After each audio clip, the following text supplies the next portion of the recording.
Everyone knows that solid H2O floats in liquid H2O. That is, that ice floats in water.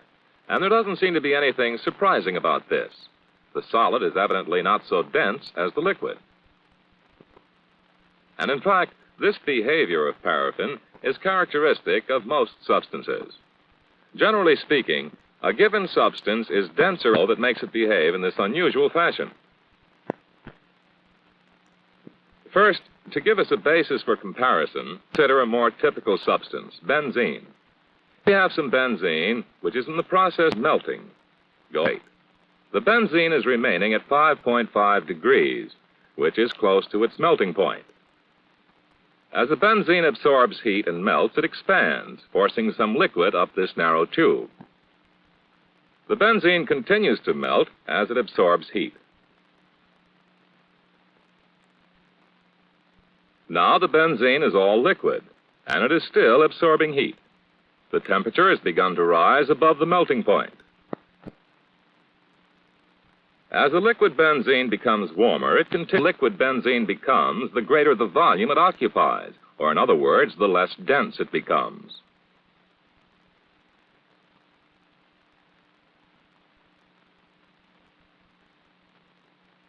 So benzene expands when it is warmed and changes from a solid to a liquid, and it continues to expand as it is warmed in the liquid state. This time, we're starting with the drop of benzene in the liquid state. The mercury in the dish is simply the base of a column of mercury going up to the drop of benzene. The mercury will register any changes in the benzene's volume.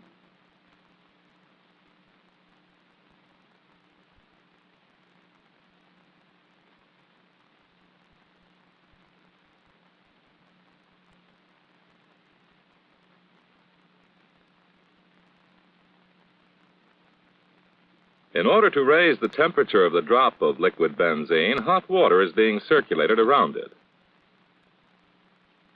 The drop of benzene is very small. That's why we cannot see that it is expanding. But watch the drop of benzene carefully. The hot water is continuing to raise its temperature. As the benzene reaches its boiling point, it vaporizes. That is, it changes from the liquid to the gaseous state. There is a tremendous expansion, indicated by the fact that the top of the mercury column is pushed downwards. The hot water is still raising the temperature of the benzene, and the benzene continues expanding in its gaseous state. So it seems that at any point, an increase in temperature causes benzene to expand.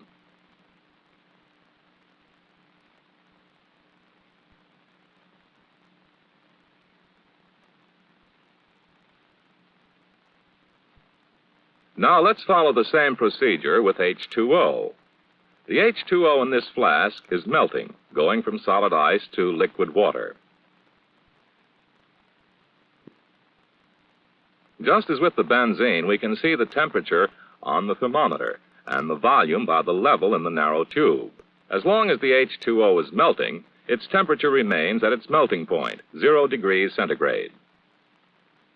But notice that as the H2O is getting warmer, it is contracting. Its volume is decreasing. This is the opposite of what happened to the benzene.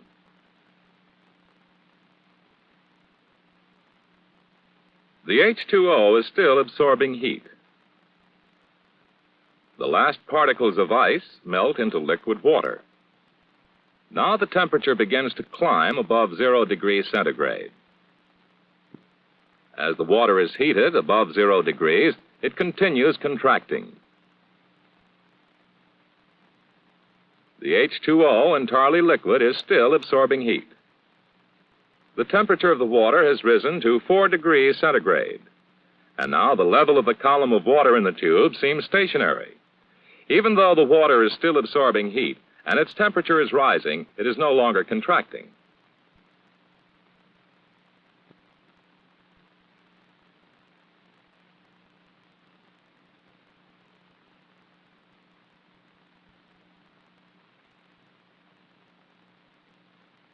The temperature is now approximately 4.5 degrees centigrade. The water column in this tube is reversing its direction. It is now going up instead of down. As the water is warmed above 4 degrees, it expands.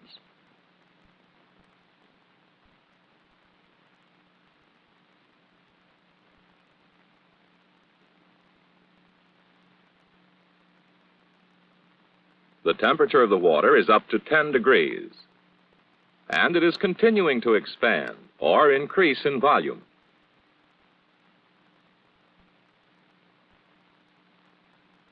Now we shall start with a drop of liquid, just as we did with the benzene, but this time it is water. Again, the mercury will register changes in volume.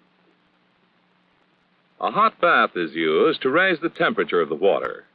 The water reaches its boiling point and expands as it's vaporized into gaseous steam.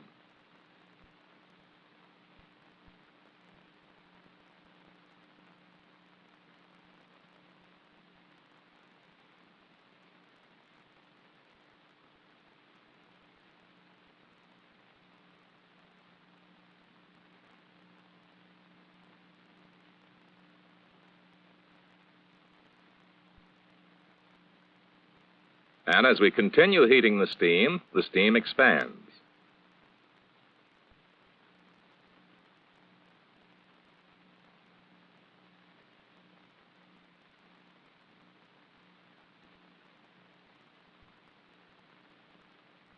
In general, H2O at a temperature of 4 degrees or above increases in volume with any increase in heat.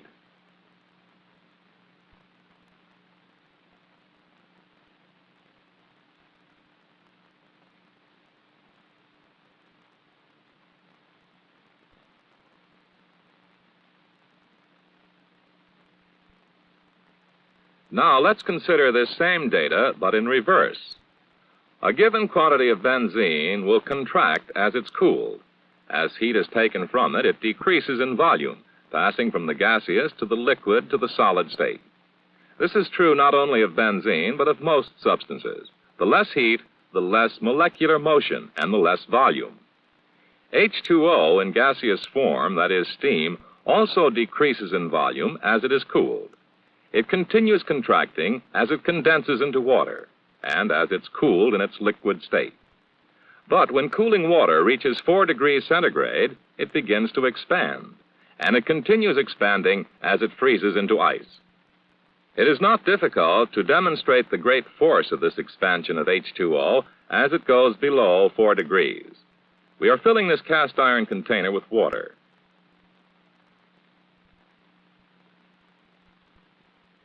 And now we screw the handle tightly into position.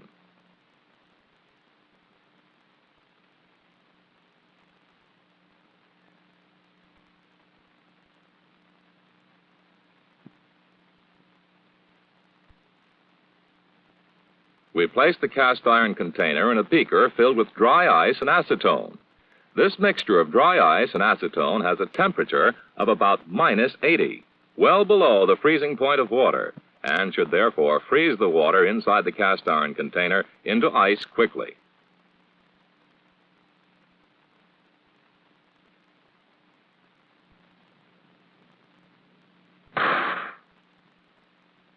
The expansion of the H2O, as it was cooled below 4 degrees centigrade, created so much pressure that it exploded the cast iron container.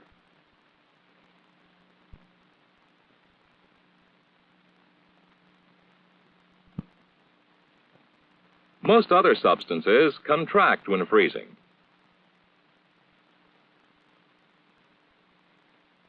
How can we account for this unusual behavior of water? Well, we know that it takes energy to separate the hydrogen and oxygen from water. We usually use electric energy. This is because the hydrogen and oxygen are held together by bonds. Here is a highly simplified representation. The electrons of the 2 hydrogen atoms are shared with the oxygen atom in a molecule of H2O. But because the oxygen nucleus has a greater positive charge than the hydrogen nucleus, the shared electrons are more closely associated with the oxygen nucleus than they are with the hydrogen nucleus. This electron arrangement makes the water molecule relatively negative at the oxygen end and relatively positive at the hydrogen end.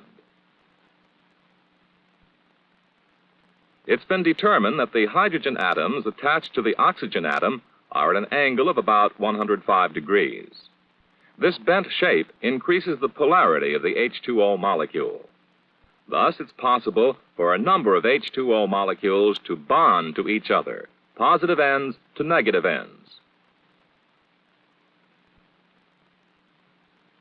In steam or hot water, the H2O molecules are relatively far apart, and there is relatively little bonding. As water is cooled down to 4 degrees, the molecules come close enough together for many of these bonds to form. As you can see, when the molecules are all bonded together, they take up more space. The bonding of H2O molecules is called hydrogen bonding because it occurs at the hydrogen end of the molecule. Water expands when cooled below 4 degrees because the water molecules join to form a loose, open network, which is why ice is less dense than water and floats on water. Even well above 4 degrees, there is enough hydrogen bonding in water to cause the molecules to cohere or stick together strongly. A drop of water holds its spherical shape.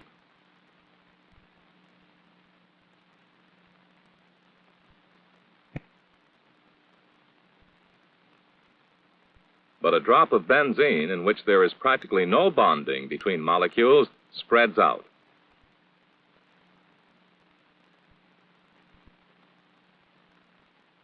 The same hydrogen bonding is responsible for what is generally called the surface tension of water.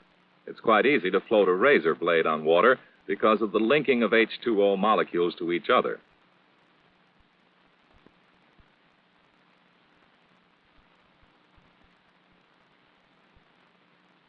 But benzene, in which the molecules are not bonded together, will not support a razor blade.